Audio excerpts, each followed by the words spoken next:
When I first left architectural practice to begin my career as an academic, I assured my students that architecture can have a voice. And I alerted my students that as young New Zealanders born on the cusp of a new millennium, you also can, indeed must, have a voice.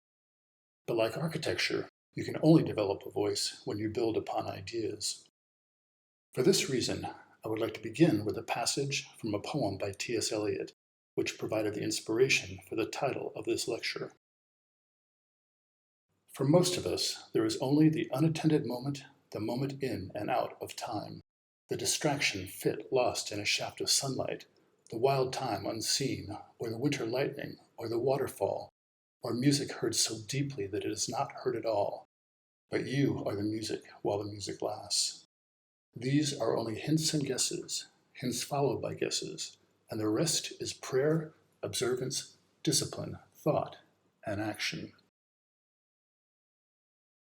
In 2015, the New Zealand National Government's new tertiary education strategy advocated for closer links with industry, the sciences, and engineering, a link between the tertiary education strategy and its business growth agenda. And this government emphasis was tragically being made at the expense of the humanities and the social sciences.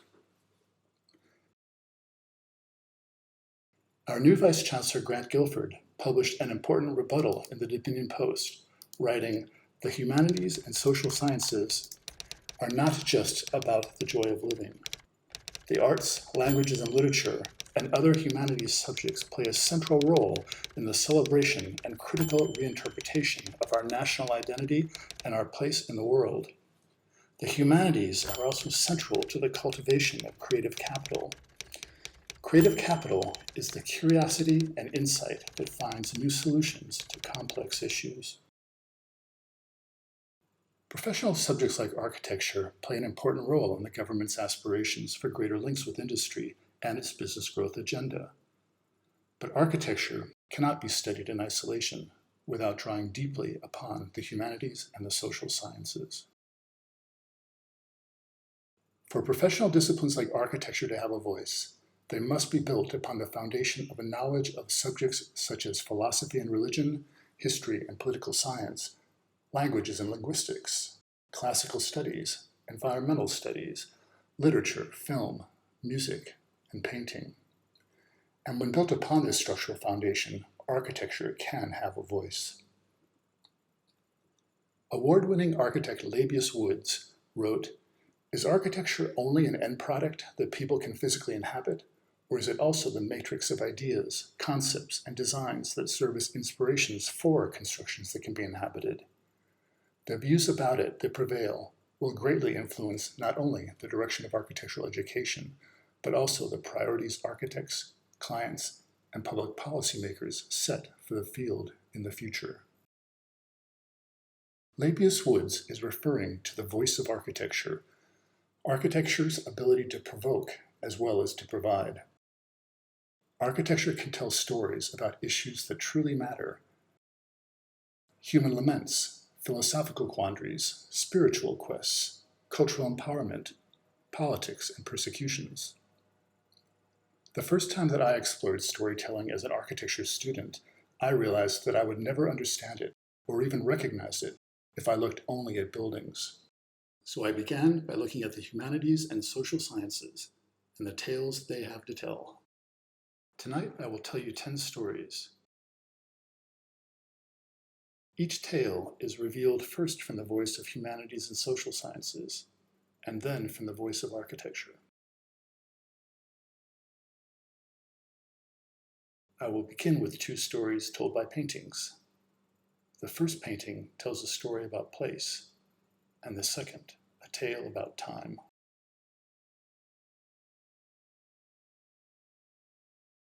The first painting that was a true narrative awakening for me was The Gleaners by Jean-François Millet, which was painted in 1857. 2 classmates and I discussed the painting when we were young students in architecture school. The superficial story of 3 women working in the fields is obvious, but there is another deeper story conveyed through symbolism and composition. The 2 women on the left, bent over in their back-breaking work, take on similar shapes to the two large haystacks in the distance. The bent-over women are composed by Millet explicitly to be read as analogous to the inert stacks of hay. The woman on the right wears a hat the same shape as the smaller haystacks. Her hat is the only element of the three women that intersects with the horizon, and it symbolically reads as one more of the many haystacks aligning the distance. These three women fundamentally belong to the landscape in which they toil. Their faces are turned away from us, and we realize that, like the haystacks, the impoverished women have become anonymous, without identity, mere pieces of the landscape. Now we understand the women's story, the underlying narrative of their lives. How might architecture tell a similar story? In 2004, New Zealand architect Chris Kelly of Architecture Workshop designed the multi-award-winning Peregrine Winery outside of Queenstown. Like the women in Millet's painting The Gleaners, this building fundamentally belongs to the landscape. The gradients of its hovering roof echo the gentle slopes of the Southern Alps in the background. The New Zealand Institute of Architects' 2005 Supreme Award citation reads, "The central Otago landscape can overwhelm efforts to build into it in a meaningful way. Peregrine Winery achieves a fine balance between the natural and the fabricated by building both above and in this landscape. The visible gesture of an organizing roof is light and enigmatic, neither interior nor exterior, big or small. The program, in contrast, is built onto the land, carefully aligned to contour and ground condition, and tuned to its purpose." The building tells a second story of its fundamental connection to the landscape as well. According to Architecture Workshop, the changing roof gradient was inspired by old still images freezing the kinetic rotation of a bird in flight. The roof is evocative of the majesty that the peregrine or native hawk has as it glides on the thermal uplifts off the heated land. Now we understand the building's story, the underlying narrative of its intimate connection to the place it inhabits.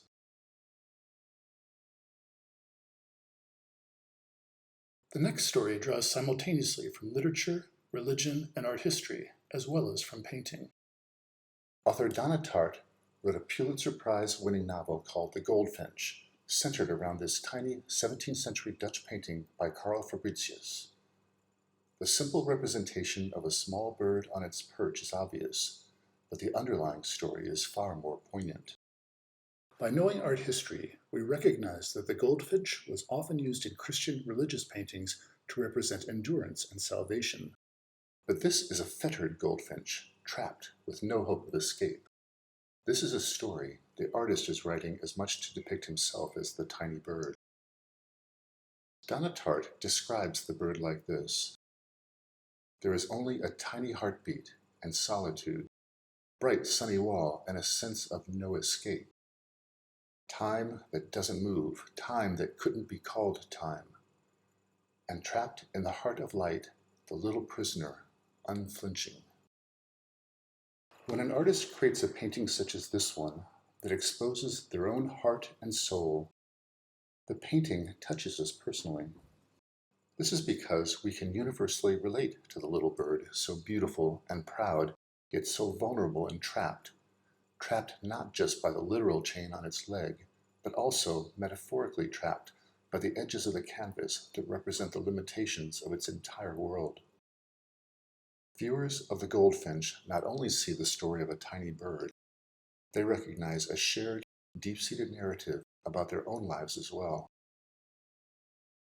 The painter, Carl Fabritius, who tells us this poignant story about solitude and no sense of escape, time that couldn't be called time, in fact, died the same year he completed this autobiographical painting at just 32 years of age. So the question arises whether architecture can express a story as poignant as the tale of the tiny goldfinch.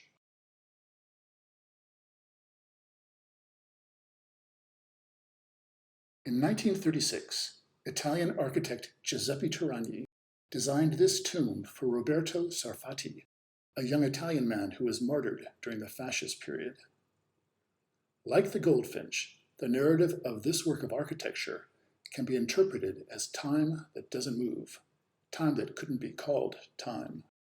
Turanyi designed the stairway with risers that are greater than the treads, creating a feeling of struggle as one climbs upward. Half the stairs extend beyond the sidewalls, such that a visitor first ascends in sunlight, before then ascending in darkness, with the thick sidewalls appearing to press forebodingly inward.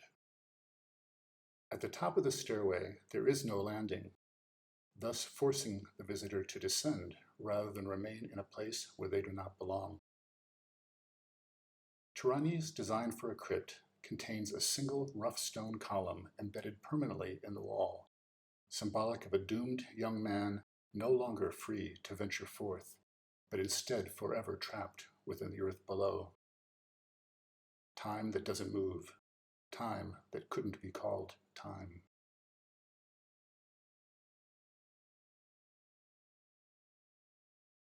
The next story draws simultaneously from classical studies, mythology, painting, and architectural history. Architects Leon Krier and Massimo Scolari exhibited a painting in 1975 at the San Francisco Museum of Modern Art called Le Désespoir de Janus, which translates as The Despair of Janus. This evocative title provides us with an important clue that a narrative tale is to be told. By knowing the classics, we recognize that Janus was the ancient Roman god with two faces, one facing the future and one facing the past. The despair of Janus, therefore, is that he never sees the present. Janus was worshipped as the god of architects because, facing both out and in, he represents a threshold, a gateway, and a new beginning. This painting tells its story through the use of anthropomorphism, where we are invited to attribute human characteristics to the buildings. Like people, these two buildings stand erect, arms out, facing one another. We see the front of the orange building, but we only see the back of the blue one. We soon realize, however, that like Janus, they in fact represent two sides of just one building. The blue building has a glass element like a spinal cord that rises up its back and disappears over its head. This same blue glass element appears above the face of the orange building. The termination of the glass element that is concealed from view in the blue building becomes exposed in the orange one. Only by looking at both buildings together can we begin to understand their relationship as a whole. Behind the blue building is a third, much smaller edifice. Anthropomorphically, it represents a childlike form. Its spinal cord is still horizontal, not yet risen vertically. Its single archway, its threshold, is not yet the dual arches of its parents. Its own wing-like arms are in transition, somewhere between the solid arms of one parent and the light arms of the other. The two larger buildings represent the future and the past. They reach their arms out to one another, but their fingertips are destined to never touch. The small building represents the present. Formed yet unformed, it is unseen by either parent. By understanding these three buildings as one, we witness the despair of Janus. While readable on the surface as an anthropomorphic narrative about three buildings, we can discover an even greater hidden narrative in this painting when we know architectural history and the period when it was painted. Krier and Scolari have in fact depicted this architectural narrative as a poignant metaphor representing the postmodern dilemma of the 1970s.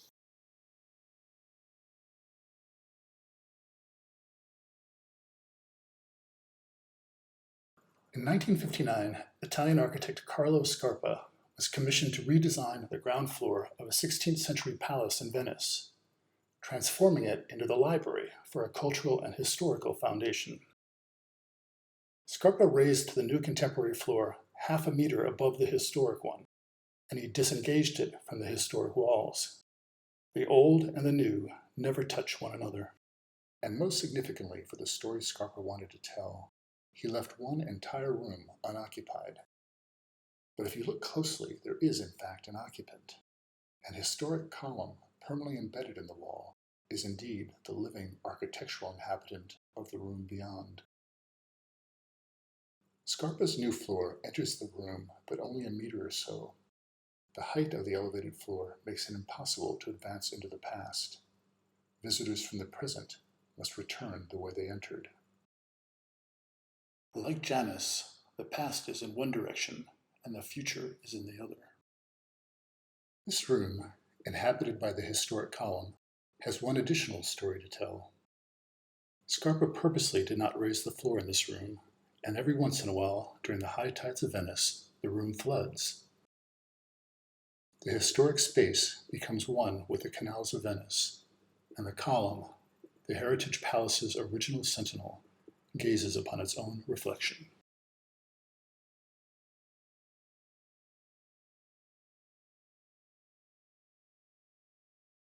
The next story draws simultaneously from politics, religion, music, languages, and linguistics. For almost 50 years, from 1944 to 1991, the country of Estonia was occupied by the Soviet Union, which actively discouraged religion and promoted atheism. For this reason, Estonian composers had to be exceedingly careful when writing religious music to conceal it from the authorities. In 1976, Estonian composer Arvo Pärt wrote the religious instrumental work In Spe, which in Latin means to hope. He explicitly selected a title that would conceal the religious connotations of the work from the authorities, but the composition was in fact based on the Kyrie of the Christian Orthodox Mass. Pärt analyzed the Latin words from the religious text, and he reinterpreted the structures of the text into musical rules for the melody, rhythm, and dynamics of the composition. Each syllable of each Latin word was assigned a specific pitch of music.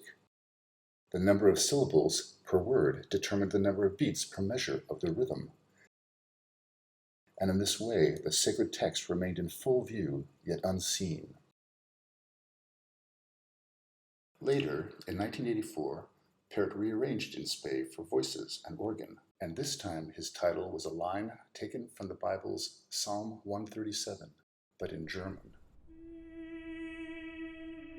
Voices were added to sing Kyrie eleison, Christi eleison, Kyrie eleison from the Christian Orthodox Mass.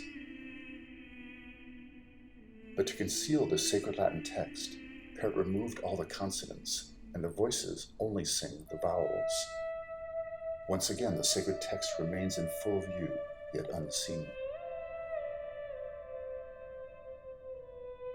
A student might ask, how could an extraordinary story of innovation like this, that combines politics, religion, languages, and music, become inspiration for innovation in architecture?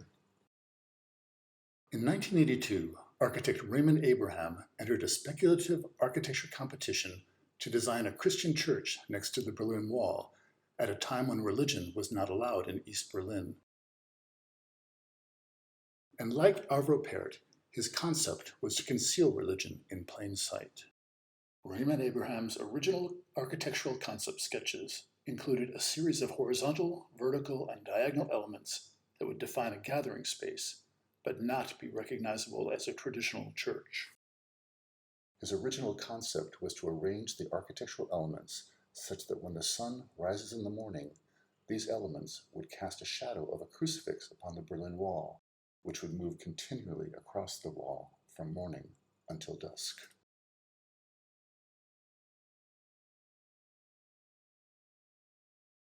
The next story draws from early 1960s radical filmmaking. When I was in my third year of architecture school, one of the first things my design supervisor did was to show us an old movie by French film director Jean-Luc Godard, who was considered to be the most radical filmmaker of the 1960s and 70s.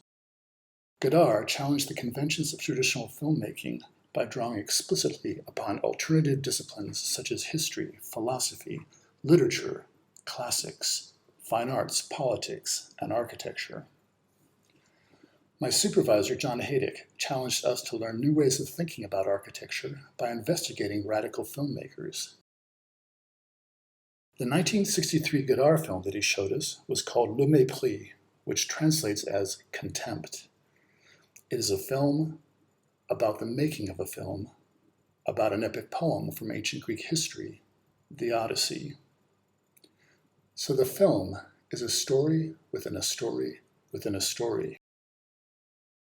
Most importantly, the film is told through the voice of a building that has a story to tell, the Casa Malaparte, designed in 1937 by architect Adalberto Libera. This house is sited on the island of Capri in Italy. This is how John Haydig described to us, his students, the story of this house. Libera's Malaparte house is private. It is a house of paradoxes. It is an object which consumes. It is filled with unrequited histories. It is a relic left upon the pinnacle after the seas have subsided. It is a sarcophagus of soft cries. It whispers of inevitable fates. Imagine designing a house that would be described like that long after you are gone. Imagine describing yourself as having unrequited histories, whispering of inevitable fates.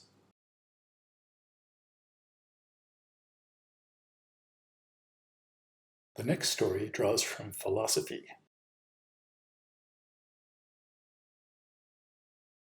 Michel Foucault was a French philosopher who presented us with what he referred to as a critical history of modernity. I will read to you a passage from one of his seminal works, Of Other Spaces, which was first presented at a conference for architectural studies in 1967. There are in every civilization real places, places that do exist and that are formed in the very founding of society, which are something like counter sites, a kind of effectively enacted utopia in which the real sites, all the other real sites that can be found within the culture, are simultaneously represented, contested, and inverted. Places of this kind are outside of all places, even though it may be possible to indicate their location in reality. Because these places are absolutely different from all the sites that they reflect and speak about, I shall call them, by way of contrast to utopias, heterotopias. I believe that between utopias and these quite other sites, these heterotopias, there might be a sort of mixed joint experience, which would be the mirror. The mirror is, after all, a utopia, since it is a placeless place. In the mirror, I see myself there where I am not, in an unreal virtual space that opens up behind the surface. I am over there, there where I am not, a sort of shadow that gives my own visibility to myself, that enables me to see myself there where I am absent. Such is the utopia of the mirror. But it is also a heterotopia, insofar as the mirror does exist in reality, where it exerts a sort of counteraction on the position that I occupy. From the standpoint of the mirror, I discover my absence from the place where I am, since I see myself over there. Starting from this gaze that is, as it were, directed toward me, from the ground of this virtual space that is on the other side of the glass, I come back toward myself. I begin again to direct my eyes toward myself and to reconstitute myself there where I am. The mirror functions as a heterotopia in this respect. It makes this place that I occupy at the moment, when I look at myself in the glass, at once absolutely real, connected with all the space that surrounds it, and absolutely unreal, since in order to be perceived, it has to pass through this virtual point, which is over there. How might architecture tell a similar story to a philosopher about a place that is at once absolutely real and absolutely unreal? Japanese architect Hiroshi Nakamura told such a story in his design for Optical Glass House, which was built in the city of Hiroshima in 2012.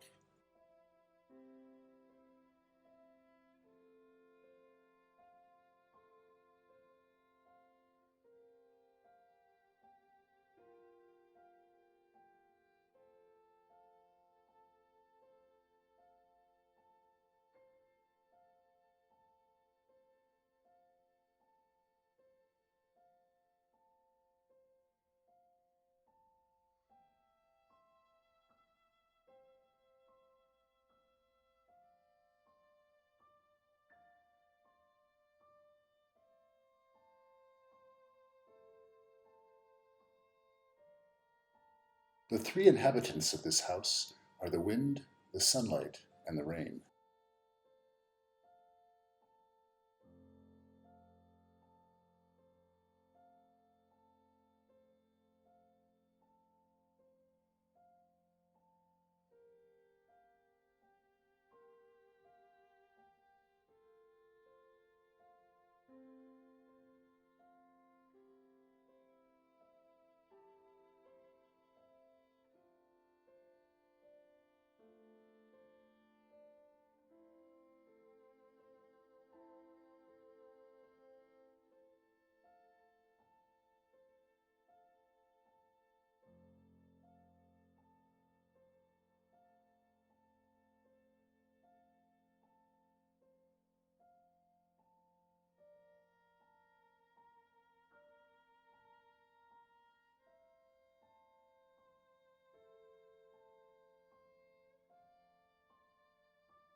The next story draws from Māori studies and cultural studies.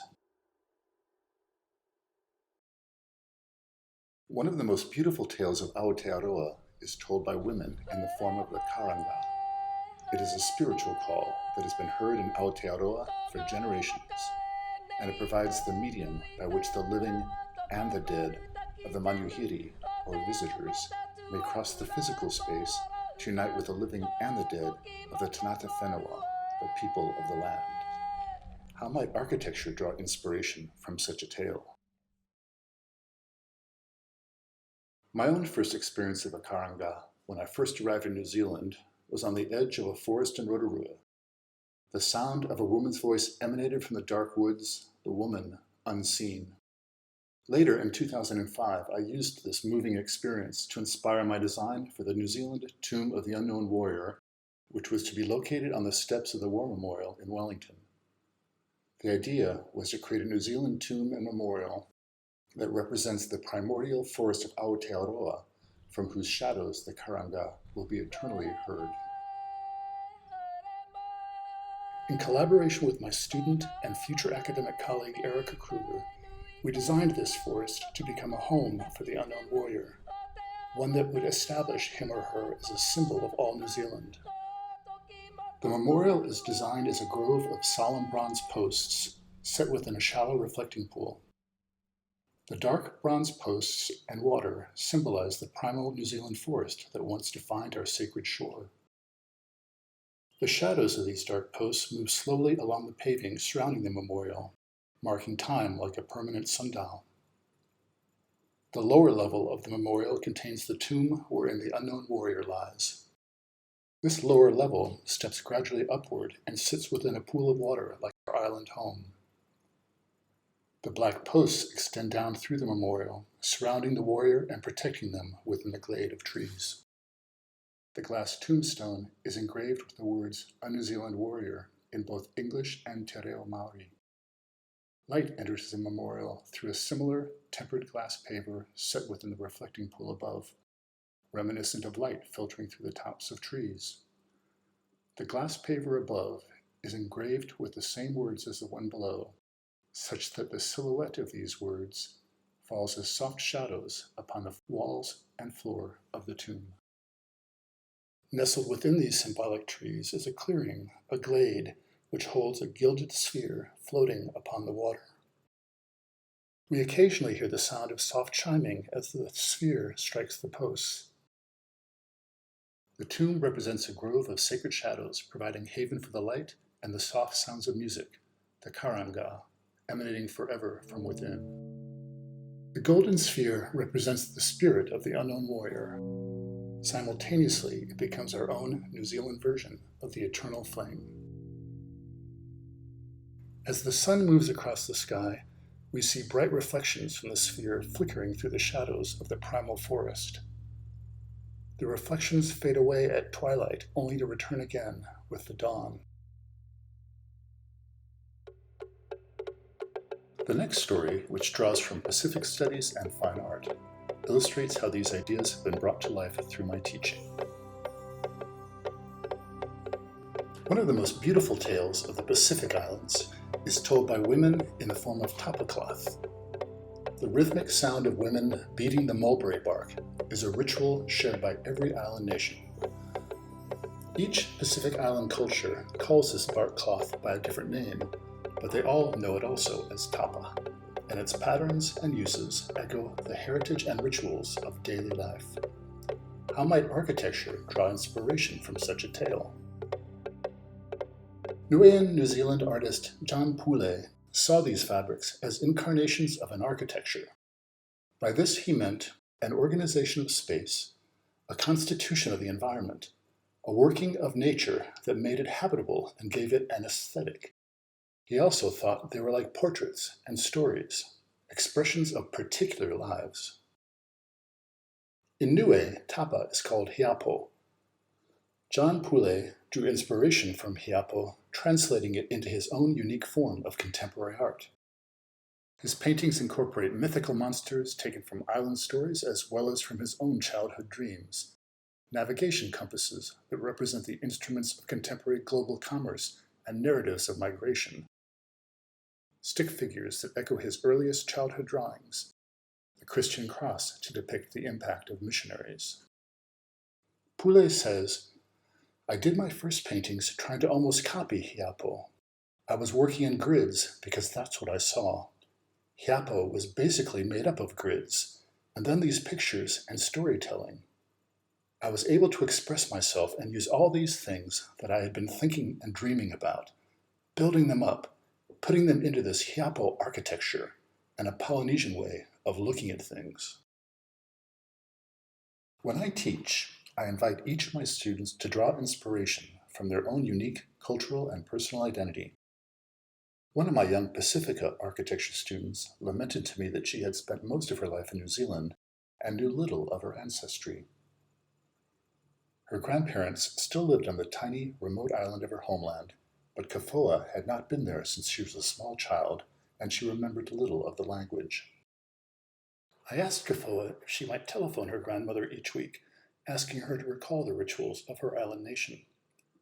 Her maternal grandmother happily agreed, but she stipulated that she would only tell Kafoa the stories in their native language, which she would speak slowly, and it was Kafoa's role to safeguard these stories for her own daughter someday and for her daughter's daughter. John Pule has described tapa as incarnations of an architecture made up of grids that invite storytelling. So Kafoa began to create her own architectural tapa with her own grid, each square room representing one of the sequential tales told by her maternal grandmother. The tales describe the ritual stages in transforming from a young girl into a young woman during the wedding ceremony. Each of these stages Kafoa translated into an architectural room, using a single column to represent the young girl transforming during each of the sequential rituals. The first room of Kafoa's architectural tapa is about innocence, and the final room is about wisdom. And when the architectural model is folded at its pivot point, both the innocence of the young girl and the wisdom of the woman come together and become one. Kafoa called her architectural tapa, I remember. And Kafoa now is the mother of her own little girl. The next story, which draws from environmental studies, classical studies, art history, languages, and poetry, illustrates how these ideas have been brought to life through my research. In 2010, we were honored by being selected to exhibit a retrospective of 5 years of our design research in the Italy Pavilion of the Venice Architecture Biennale, which is one of the most prestigious events in the world for showcasing cutting-edge architectural design research. The Biennale's Italy Pavilion selected architectural research specifically responding to its theme, work that unveils a vision of architecture as civil art capable of generating solutions for a society in the midst of deep-seated change. The work began in 2005 when I was invited by American installation artist Kristen Jones to collaborate with her on a grand vision that would fundamentally blur the boundaries between art and architecture. The project was called Tevere Eterno, which translates as the Eternal Tiber River. The research site was a half-kilometer stretch of the Tiber River in the center of historic Rome that was the identical size of the ancient Circus Maximus. The Circus Maximus, now only a trace upon the landscape, had once been the most important center for public gathering in the ancient Roman Empire. But no such site fulfills this vital function today. In seeking to return such a site to Rome once again, the research began by investigating how the Tevere Eterno site had evolved over time.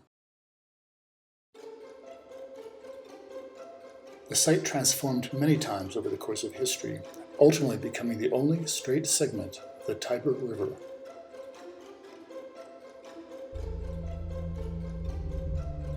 The site also evolved over time from an open site to one that was completely overgrown and visited only by drug addicts and criminals.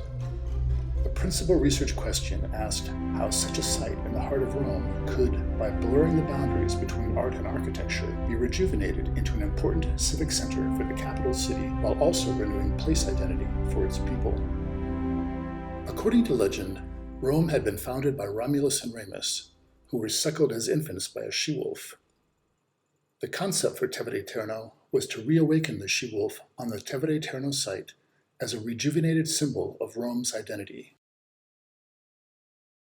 12 historic images of the Roman she-wolf were collected and traced from ancient illustrations, carvings, amulets, and coins. 12 8-meter-high she-wolf stencils were then created and attached to the Tiber River walls in chronological order, showing how her image had transformed over time. Centuries of patina were washed away to reveal the she-wolves that had always lived upon the ancient walls. Tevere Eterno, the Eternal Tiber River Project, was formally initiated in 2005 when the Rome Ministry of Culture approved this first major work, the creation of 12 she-wolf images along the embankment walls of the Tiber River that would mark it as a permanent site for future contemporary urban-scale interventions. This was followed in 2006 by 4 arias at the Edge of Darkness, and in 2007 by Luminalia, which reawakened the Serpent of Fire of the ancient Roman god of medicine, whose temple faces onto the Tevere Eterno site. The project then expanded beyond Rome. In 2008, she-wolves from Tiber to Hudson was invited to be shown on the walls of Castle Clinton overlooking the Statue of Liberty. In 2009, Intermezzo was commissioned for the Birth of Rome celebrations and projected onto the facade of Michelangelo's Capitoline Museum. And in 2010, Fluviale was created for Venice, projecting the waters of Venice upon the facades of her architecture, using flowing lines of poetic text about the importance of ensuring the sustainability of our waterways.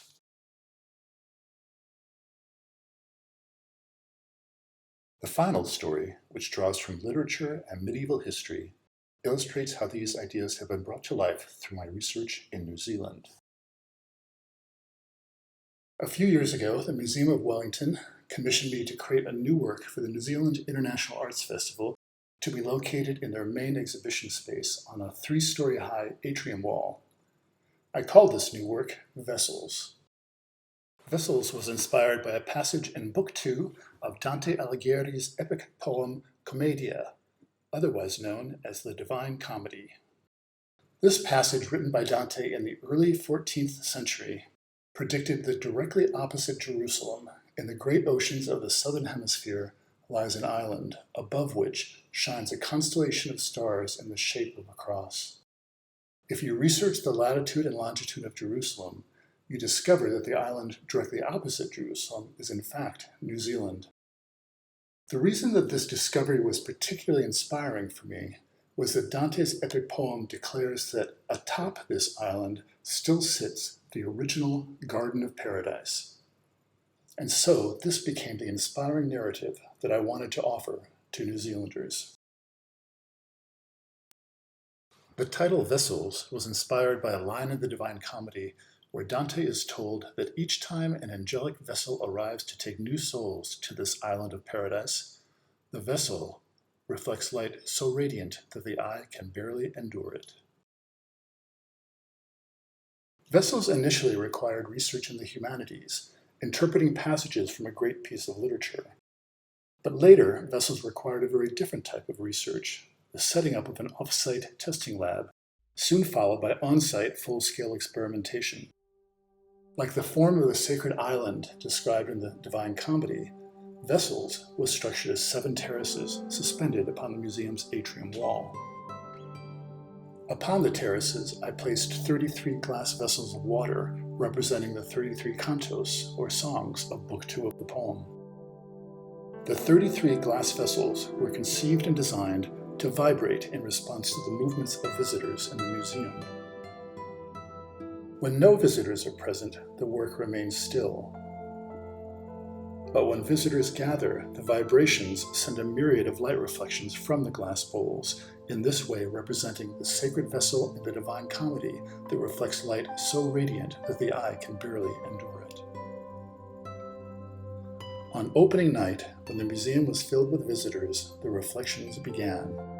The reflected light in Vessels represents a threshold between land and water, light and darkness, time and eternity. But primarily, it was conceived to reawaken our recognition of New Zealand as the earthly garden of paradise. I would like to conclude my talk by speaking briefly on the importance of maintaining innocence, even while opening our students' eyes to greater levels of awareness. As a teacher, I can only accomplish this challenge by embracing rather than erasing the innocence of my students. Their innocence is their greatest gift, for it provides them with the essential ability to dream. Fare forward, you who think that you are voyaging. You are not those who saw the harbor receding, or those who will disembark. Here between the hither and the farther shore, while time is withdrawn, consider the future and the past with an equal mind. The voice of architecture is your voice.